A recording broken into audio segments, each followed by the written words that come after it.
Geometry students, I created this PowerPoint by opening up the test for this unit and then opening up Google and finding good images that look like test images. So you would be silly if you weren't taking good notes. Test on Friday. So here we go. Or not Friday. You don't have class Friday. Test Thursday. So, review for Unit 6 test. 1, we've got ratios and proportions. Ratios and proportions, also working with multiple ratios, similar polygons, which all the angles are congruent, all the sides are in corresponding ratios, scale factors. How to get triangles similar using AA, SAS, and SSS similarity. Really not too worried about these, but just knowing when you're working with similar triangles. Big one, if similar triangles, then similar parts. So that's your altitudes, your perimeters. What else have we got? We got altitudes, perimeters, lengths of medians would be also similar by the same scale factor. And then that angle bisector theorem that I love because I always forget it and kids forget it too. So take a look at this example here. Pretty straightforward. Most kids will just go with it like it is here and say 7 times x minus 3 equals 8 times x plus 21. But kids always forget the parentheses. 7x minus 21 equals 8x plus, what is that, 168. Boom, boom. Moving things over. I get x is equal to, what, negative 189, right? Not the nicest number, but who cares, right? Should be correct. Check my math. I do make mistakes, but I think I got that one. This one, let's say we have a triangle where the sides are in the ratio 2 to 3 to 6. So this is 2, this is 3, and this is 6. I'm realizing I made that up. And it's not going to work, but we're going to go with it anyway, right? Because 2 and 3 and 6, right? 2 plus 3 is not bigger than 6. Might work, might be some value of x, but I don't think so. But let's just say it's in that ratio, and the perimeter is 72. So 2x plus 3x plus 6x equals 72. Adding that up, you get 11x equals 72. Dividing by 11, you get x is 72 over 11.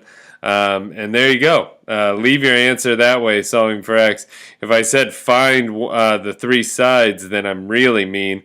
The 3 sides would be 144 over 11. And then what is that? 210 plus 6. 216 over 11, and then the last side would be to carry the 1, 432 over 11, and that's where you see those don't work. But that's fine. That's not what the problem's about. Problem's about can you work with multiple ratios. Problem with making it up and not testing it before you make the video. Love this problem. Absolutely love this problem. I give you a figure right here where I tell you line RC is parallel to line QD, and that line PB is parallel to line CK. And then let's see, what could we fill in here to make a true statement?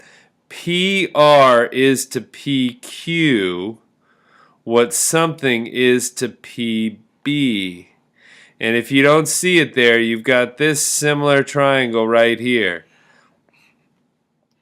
PR is to PQ what something is to PB. That would mean PA. Love that. You don't have to solve for anything. You just got to be able to read the diagram. Let's try another one. PB is to PA what PD is to, all right, so see if you can see those triangles. You've got this one here, looks something like that. We've got PBD. PB is to PA. PAC. Now first, are those triangles similar? Well, that angle hasn't changed.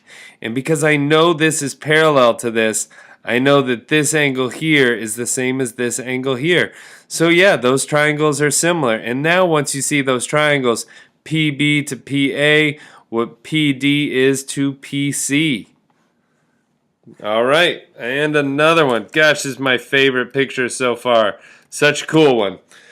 So AB is to AS. AB is to AS. Interesting. What something is to PR. All right, right angle, right angle. Again, we've got parallel lines here, so I know this angle is the same as this angle. So AB is to AS. What PA is to PR. All right. Last one, but you could see I could ask tons of questions about these. CD is to BD. What KD is to, and if you don't see it, it would be BD. So I've got this triangle here, which is similar to this triangle here. Don't be afraid to draw separate triangles. On this test Thursday, you may just want scratch paper to draw the triangles in the same orientation, see what's going on. Love this question, given that the two trapezoids are similar. So that would be ABCD is similar to EFGD. What I love to do here is just tell you, write a bunch of ratios. So we would get, this is a 3, right? If you needed it, but you don't. The ratio would be 9 to 6. So 9 is to 6. What 5 is to Y. What 7.5 is to X. What CD is to GD. I have I have several test questions where I give you pictures and I just say fill in the ratios. So the ratio might look something like this: 6 to 9 equals blank blank, and you've got to fill in the numerator and the denominator. If I wrote it this way, 6 is to 9, then you would have had to write 5 is to Y and X is to 7.5.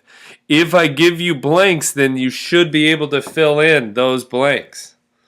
All right. Another example here. Oh, I call this one the bow tie. It's classic. You see it all the time with parallel lines. So we know those are congruent, and we know we've got vertical angles. So we've got a little flip here. So if I draw this triangle where this is 7.5, and this is B, and this is 1, and this is 2, the other one in the exact same orientation, this is 1, this is 2. Between the 1 and the 2, this would be an A. The one over here would be a 2. Sorry, I sneezed there. I had to stop the recording. So here's a little screenshot of what we had. And then that forces this to be a 3.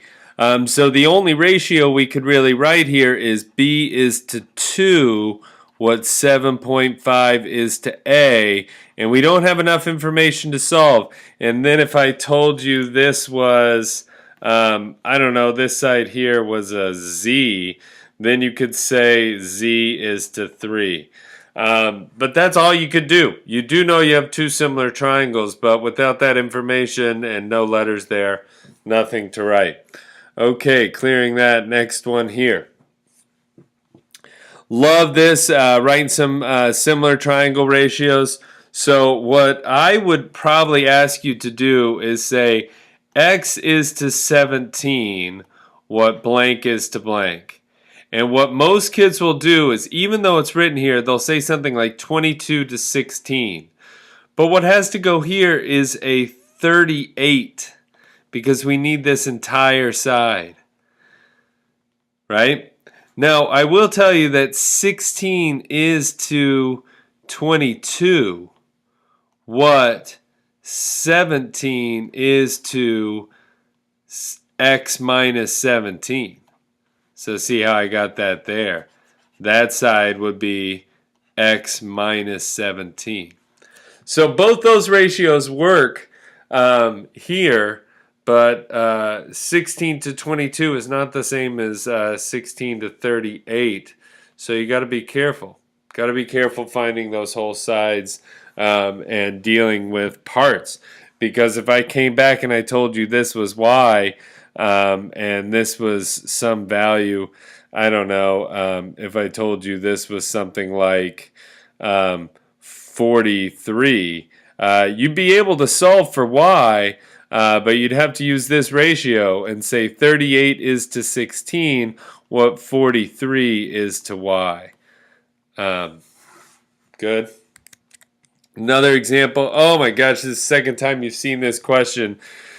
Hint, hint, will be on the test. So I'm going to call this X, and I'm going to call this Y, and I'm going to call this W, and I'm going to call this Z, and I'm going to call, actually let's call this A, and let's call this little b, and then let's call this H.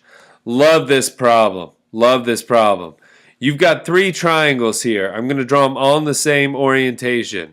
You've got the big right triangle where this is angle A, and this is B, and this is angle D. Then you've got a right triangle that looks like this. I'm going to draw it in the same orientation where the angle at B is the same here. So that's going to be a B. And there's a right angle at letter C. And that forces the other letter here to be A, which tells me this angle is the same as that one. And then lastly, the third right triangle, you've got this, trying to draw the exact same right triangle where D is here. You've got a right angle at C, and that forces A to be here. So I know that this angle right here is the same as angle B. Now if I go through and I just fill in the letters that I wrote, AB is X, so wherever I see an AB, I'm going to write the letter X. And then I've got AD is Y. Wherever I got an AD, I'm going to put a Y. And then CA is H, so I've got a CA here, I got a CA here. And then I've got CB is B. I've got DC, which is A, and then I've got this weird one, DB, which is A plus B. Now I've got these three triangles, and now I can write all this in order. X is to Y. What B is to H. What H is to A. Bonus points if you can tell me the relationship between B, H, and A just by looking at that right there. Or I could say X is to B what A plus B is to X. X is to B what X is to B what A plus B is to X. Or said another way, A plus B is to X what X is to B. If you can tell me the relationship between the three numbers A plus B, X, and B, bonus points. It's the same relationship here. You could do something like Y is to H what A is to Y. A is to Y what Y is to H. And then again, that same relationship. A, Y, and H have that relationship. So, lots of great different pictures there with similar triangles. Love this problem. Right now we don't know anything similar, so I would tell you that these are parallel. And now when you have that, 3 is to 9, what X is to 15. 3 is to 12, what Y is to 12. See that? 3 is to this entire segment what Y is to that entire segment.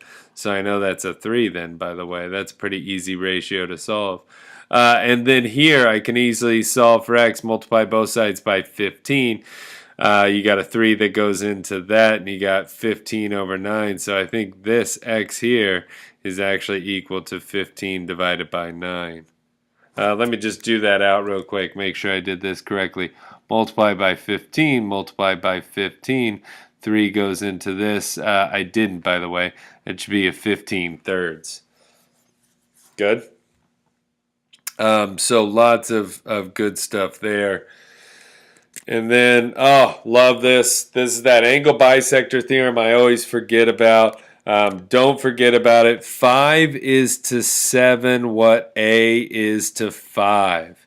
This side is to that side of the angle what this side here is to that. Always forget that one. Pretty easy. You get A is 25/7. Pretty easy to solve for if you know the theorem. Almost impossible if you don't. Love this next one. When I saw this image, I didn't even think to do this, so I thought I'm going to add it to the test. The trick here is to see this right here and go back to the very first of the year. This is 6, this is 8, so that's got to be a 10. Now watch what I'm going to do. I'm going to call this x, and that forces this side not to be y, but 8 minus x. So I get x is to 6. What 8 minus x is to 10. So now I get 10x equals 48 minus 6x. 16x equals 48. X is equal to 3. So this right here is a 3 and this right here is a 5. How beautiful is that? Right? Oh, that's one of my favorite problems. And then one of the last things we haven't done yet is just the idea about corresponding parts. So you will probably see a triangle that looks like this, and it's not supposed to look like it's isosceles. And I'll probably put it with a triangle that looks like this. Now, the two big triangles are similar because of angle, angle, similarity. But then I might give you something like 3, 5, H. Let's call this bottom side a 7. Let's call this 2. I don't know, just making these things up.